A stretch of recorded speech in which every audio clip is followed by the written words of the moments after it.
Hello guys, welcome back to our channel. അപ്പോൾ ഇന്നത്തെ video എന്ന് പറയുന്നത് അന്നത്തെ വീഡിയോൻ്റെ ഒരു ബാക്കി വീഡിയോ ആണ്. അപ്പോൾ രാവിലെ തന്നെ നമ്മൾ സൺറൈസ് കാണാൻ വേണ്ടിയിട്ട് ഈ ലോഡ്ജിൻ്റെ ഏറ്റവും ടോപ്പിലായിട്ട് നമ്മൾ കയറിയിട്ട് നിന്നു. ഒരു 4 മണിയായപ്പോൾ തന്നെ ഇവിടെ കയറുന്നതാണ്. പക്ഷേ നമ്മളെ സൂര്യനൊന്നും കാണാൻ പറ്റിയില്ല. ഇപ്പോൾ ഏകദേശം ഒരു 6:10 ടൈം ആകുമ്പോഴാണ് സൂര്യൻ നമ്മൾ തെളിഞ്ഞ് കാണാൻ വേണ്ടിയിട്ട് പറ്റിയത്.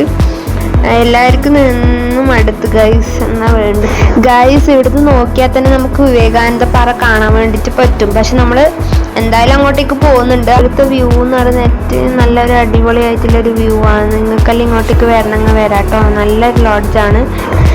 അങ്ങനെ നമ്മൾ ഫ്രഷപ്പായി റെഡിയായി നമ്മളിപ്പോൾ ചായ എല്ലാം കുടിച്ച് നമ്മൾ ഇങ്ങോട്ട് ക്യൂ നിൽക്കാൻ വേണ്ടിയിട്ട് പോവുകയാണ്. ഇവിടുന്ന് അടുത്താണ് ഇതിൻ്റെ സ്ഥലം. അതുകൊണ്ട് നമുക്ക് വേഗം തന്നെ നടന്നാൽ തന്നെ എത്തും. ഈ ക്യൂ കണ്ട ആരും ഇവിടെ ക്യൂ നിൽക്കും തോന്നില്ല, അത്രക്കും തിരക്കാണ് ഗൈസ്. ഇവിടെ ക്യൂ നിൽക്കുമ്പോൾ നമ്മൾ മൊത്തം കാണുന്നത് ഷോപ്സ് ആണ്. ഇവിടെ നമുക്ക് പർച്ചേസ് ചെയ്യാൻ വേണ്ടിയിട്ട് ഒരുപാട് ഐറ്റംസ് ഉണ്ട്. മെയിനായിട്ട് ഇവിടുത്തെ ഐറ്റംസ് എന്ന് പറയുന്നത് ബാഗും അതേപോലെ തന്നെ ഈ കടലിൽ നിന്ന് കിട്ടുന്ന ഈ ശംഖ് വെച്ചിട്ടുണ്ടാക്കുന്ന ഐറ്റംസ് ആണ്. അതൊന്നും നോക്കാൻ തന്നെ നമുക്ക് ടൈം കിട്ടിയിട്ടില്ല, അത്രക്കും തിരക്കുണ്ടായിരുന്നു ഗൈസ്. അങ്ങനെ നമ്മൾ 2-3 മണിക്കൂർ ക്യൂ നിന്നതിന് ശേഷം നമ്മൾ ആ ബോട്ട് കയറി അങ്ങനെ അപ്പുറത്തേക്ക് പോയിക്കൊണ്ടിരിക്കുകയാണ്. ബോട്ട് കയറിയത് മാത്രമേ നമുക്ക് ഓർമ്മയുള്ളൂ. അപ്പോഴത്തേക്ക് തന്നെ നമ്മൾ അപ്പുറത്തെ സൈഡിലേക്ക് എത്തി. അത്രക്കൊന്നും ടൈം നമുക്ക് ബോട്ടിലിരിക്കേണ്ട ആവശ്യമില്ല. മാക്സിമം ഒരു 2 മിനിറ്റ് അപ്പോഴത്തേക്ക് നമ്മൾ അപ്പുറത്തേക്ക് എത്തുന്നുണ്ട്.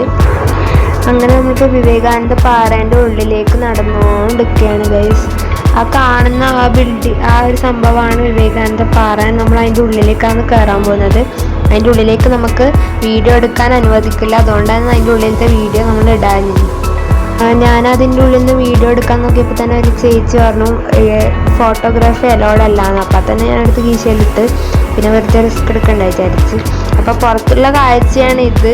അപ്പോൾ എല്ലാവരും ഇങ്ങോട്ടേക്ക് വരുക. ഇവിടെ അടിപൊളി സ്ഥലമാണ് ഗൈസ്. നമ്മൾ കയറിയ ആ സംഭവത്തിൻ്റെ ഉള്ളിൽ സ്വാമി വിവേകാനന്ദൻ്റെ ഒരു പ്രതിമയാണ് ഉണ്ടായിരുന്നത്. അത് നല്ല അടിപൊളിയായിരുന്നു. അത് വീഡിയോ എടുക്കാൻ പറ്റിയില്ല.